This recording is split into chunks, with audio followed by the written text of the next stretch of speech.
நம் எல்லாருக்கும் ஆசைகள், தேவைகள், கனவுகள்னு ஏதாவது ஒன்னு மனசுல ஓடிக்கிட்டே இருக்கும் இல்லையா? ஒரு நல்ல வேலை, தீராத கடன் பிரச்சினை, பிள்ளைகளோட எதிர்காலம், உடம்புக்கு வந்திருக்கிற நோயில இருந்து ஒரு நிம்மதி.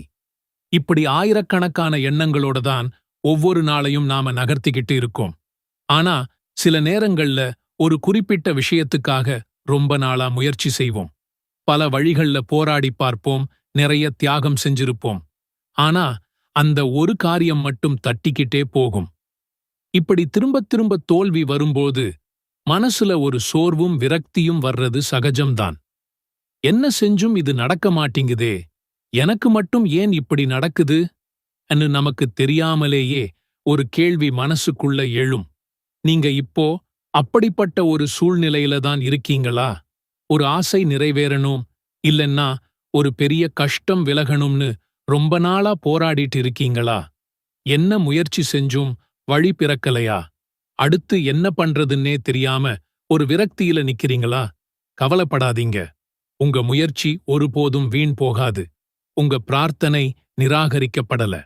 மாறாக ஹதீஸ்கள்ல நபி ஸல்லல்லாஹு அலைஹி வஸல்லம் அவங்க நமக்கு கத்துக் கொடுத்த ஒரு சக்தி வாய்ந்த துஆ இருக்கு.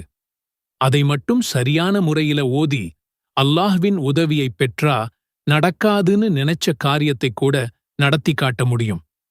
அது எப்படின்னு தான் இந்த வீடியோல பார்க்கப் போறோம். முதல்ல ஒன்னை புரிஞ்சுக்கணும். மனிதனா பிறந்தா சோதனைகள் நிச்சயம் வரும். இது அல்லாஹ்வின் நியதி. சிலருக்கு பணக்கஷ்டம், சிலருக்கு ஆரோக்கியத்தில பிரச்சினை, சிலருக்கு குடும்ப உறவுகள்ல சிக்கல். ஆனா இந்தச் சோதனைகளைக் கண்டு நாம துவண்டு போயிடக்கூடாது. சொல்லப்போனா இந்தச் சோதனைகள்தான் நம்மள அல்லாஹ் கிட்ட இன்னும் நெருக்கமா கொண்டு சேர்க்கிற ஒரு வாய்ப்பு. நாம ஒன்ன யோசிச்சுப் பார்க்கணும். இந்த உலகத்தையே படைச்சு பரிபாலிக்கிற நம்ம ரப்புக்கு நம்ம தேவைகள் தெரியாதா? நம்ம கஷ்டங்கள் புரியாதா? நிச்சயமா இல்லை. அல்லாஹ் நம்ம பிடரி நரம்பை விட பக்கத்துல இருக்கிறதா சொல்றான். குர்ஆன்ல அல்லாஹ் என்ன வாக்குறுதி கொடுக்கிறான் பாருங்க. நபியே, என் அடியார்கள் என்னை பத்தி கேட்டா நான் ரொம்ப பக்கத்துல தான் இருக்கேன். பிரார்த்தனை செய்றவங்க பிரார்த்திச்சா நான் பதில் சொல்றேன். இந்த வசனத்தை கவனிச்சீங்களா? நீங்க கேளுங்க, நான் தரேன்னு அல்லாஹ்வே சொல்றான். அப்போ நாம கேட்கிற துஆ எல்லாம் எங்கதான் போகுது? ஏன் சில விஷயங்கள் நடக்கத் தாமதமாகுது? இங்கதான் நாம துஆவோட யதார்த்தத்தை புரிஞ்சுக்கணும். நபி ஸல்லல்லாஹு அலைஹி வஸல்லம் அவர்கள் சொன்னாங்க, நாம கேட்கிற துஆவுக்கு அல்லாஹ் 3 விதத்துல பதில் சொல்லுவான். 1, நாம கேட்டதை அப்படியே இந்த உலகத்திலேயே கொடுத்துடுவான். 2, நாம கேட்டதுக்கு பதிலா நமக்கு வர இருந்த ஒரு பெரிய ஆபத்தையோ துன்பத்தையோ தடுத்துடுவான். 3, இந்த 2ஐயும் செய்யாம நம்ம துஆவை மறுமைக்காக ஒரு மிகப்பெரிய பரிசா, நன்மையா சேமிச்சு வைப்பான். மறுமை நாள்ல இந்த உலகத்துல கிடைக்காத நம்ம துஆக்களோட நன்மைகளை பார்க்கும்போது, அடடா, நம்ம எந்த துஆவுமே உலகத்துல கபூலாகாம இருந்திருந்தா நல்லா இருந்திருக்குமேன்னு நாம ஏங்குவோமாம். ஆக உங்க துஆ ஒருபோதும் வீணாகாது. அதோட பலன் ஏதாவது உங்களை வந்து சேருங்கிறதுல உறுதியா இருக்க வேண்டும். இந்த நம்பிக்கையோட உங்க கஷ்டமான காரியத்தை இலகுவாக்க நபி ஸல்லல்லாஹு அலைஹி வஸல்லம் அவங்க கத்துக் கொடுத்த அந்த அற்புத துஆவ பத்தி பார்ப்போம். اللهم لا سهل إلا ما جعلته سهلا وأنت تجعل الحزن إذا شئت سهلا. யா அல்லாஹ், நீ எதை இலகுவாக்குகிறாயோ அதைத் தவிர வேறு எதுவும் இலகுவானது இல்லை. நீ நாடினால் கவலையை அல்லது கடினமானதை கூட இலகுவானதாக ஆக்கிவிடுவாய். இந்த துஆவோட அர்த்தத்தை கொஞ்சம் யோசிச்சுப் பாருங்க. எவ்வளவு அழகான வார்த்தைகள்! இது மூலமா நாம் அல்லாஹ் கிட்ட என்ன சொல்றோம்? யா அல்லாஹ், இந்த உலகத்துல எது நடந்தாலும் அது உன்னாலதான் நடக்குது.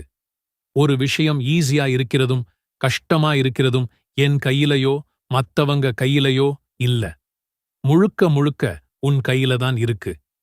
எனக்கு இப்போ இந்த விஷயம் ஒரு பெரிய மலை மாதிரி, தீர்க்கவே முடியாத கவலை மாதிரி ரொம்ப கஷ்டமா இருக்கு. ஆனா யா அல்லாஹ், நீ மட்டும் நினைச்சா இந்த மலை மாதிரி இருக்கிற கவலைய கூட ஒரு கடுகு மாதிரி ஈஸியா ஆக்கிடுவ. உன்னால முடியாதது எதுவுமே இல்ல. அதனால என் இந்த காரியத்தை நீ எனக்கு இலகுவாக்கித்தா நம்மளோட பலவீனத்தை ஒத்துக்கிட்டு அல்லாஹ்வின் அளவற்ற சக்தியிடம் சரணடைகிறோம். வாழ்க்கையில தீர்க்கவே முடியாத கஷ்டங்கள் உங்களை சூழ்ந்து நிற்கிறதா? நம்பிக்கையெல்லாம் போய்விட்டது போல் உணர்கிறீர்களா? கடன், நோய், மனக்கவலைன்னு எதுவாக இருந்தாலும் சரி, ஒரே ஒரு சக்தி வாய்ந்த கருவி உங்கள் தலையெழுத்தையே மாற்றும்னு சொன்னா நம்புவீங்களா? நம்ம எல்லாருடைய வாழ்க்கையிலும் போராட்டங்கள் இருக்கு. காலையில் கண் விழிப்பதிலிருந்து இரவு தூங்கப் போகும் வரைக்கும் நம்மைச் சுற்றி ஏதாவது ஒரு பிரச்சனை. ஒரு பக்கம் பணக்கஷ்டம், இன்னொரு பக்கம் குடும்பத்தில் நிம்மதியில்லை. நாளைக்கு என்ன நடக்குமோ என்ற பயம் நம் தூக்கத்தையே கெடுக்குது. இந்தச் சூழலில் மாட்டி யாரிடம் உதவி கேட்பது என்று தெரியாமல் பல நேரம் நாம் தவிக்கிறோம். எல்லா வழிகளும் அடைந்துவிட்டது போல உணர்கிறோம். ஆனால் நம்பிக்கைக்கான ஒரு கதவு மட்டும் எப்போதுமே திறந்தே இருக்கிறது. அதுதான் துஆ, பிரார்த்தனை. அது நம்மை படைத்த இறைவனோடு நாம் நேருக்கு நேர் பேசுகிற ஒரு உரையாடல். அல்லாஹ் திருக்குரானில் சொல்கிறான், என்னிடமே கேளுங்கள், நான் உங்கள் பிரார்த்தனைகளுக்கு பதிலளிக்கிறேன். இது வெறும் வார்த்தைகள் இல்லை, இது அல்லாஹ்வின் வாக்குறுதி. நம்முடைய பிடரி நரம்பை விட நான் உங்களுக்கு மிக அருகில் இருக்கிறேன் என்றும் இறைவன் கூறுகிறான். அப்படியென்றால் நம்முடைய குரலைக் கேட்க அவனுக்கு யார் மூலமாகவும் நாம் செல்ல வேண்டியதில்லை. இதற்கு ஒரு மிகச்சிறந்த உதாரணம் யூனுஸ் நபி அலைஹிஸ்ஸலாம் அவர்களின் வாழ்க்கை. இறைவனின் கட்டளைக்காக காத்திருக்காமல் தன் மக்களை விட்டுச் சென்றதால் அவர்கள் ஒரு பெரிய மீனின் வயிற்றில் சிறைபிடிக்கப்பட்டார்கள். சுற்றிலும் கடல் இருட்டு, தனிமை, மரணத்தின் விளிம்பில் இருந்த அந்த நொடியில் மீனின் வயிற்றுக்குள் இருந்து அவர்கள் செய்த ஒரே ஒரு பிரார்த்தனை வரலாற்றையே மாற்றியது.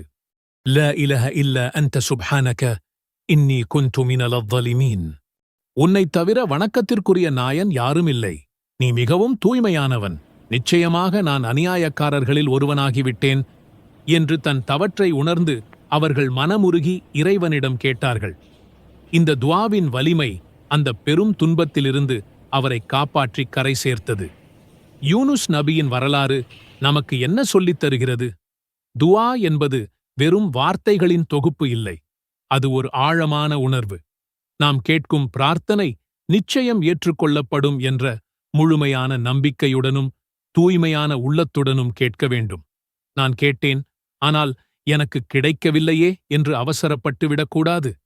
பாவமான காரியங்களுக்காகவோ அல்லது உறவுகளை முறிப்பதற்காகவோ ஒருபோதும் பிரார்த்திக்கக் கூடாது.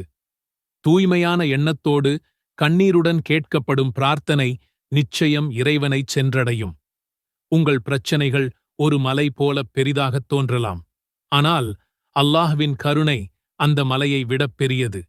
இன்றே, இந்த நிமிடமே உங்கள் கைகளை ஏந்தி முழு நம்பிக்கையோடு அவனிடம் கேளுங்கள். உங்கள் தேவைகளை அவனிடம் சொல்லுங்கள். உங்கள் பலவீனங்களை ஒப்புக்கொள்ளுங்கள். உங்கள் பாவங்களுக்கு மன்னிப்புத் தேடுங்கள். துஆ என்பது ஒரு அனைவருக்கும் சக்தி வாய்ந்த ஆயுதம். அதை ஒருபோதும் குறைவாக மதிப்பிடாதீர்கள். உங்கள் வாழ்க்கையின் மிகக் கடினமான நேரங்களில் நீங்கள் தனியாக இல்லை என்பதை நினைவில் கொள்ளுங்கள். உங்களுக்காக காத்துக் கொண்டிருக்கும் ஒருவன் இருக்கிறான்.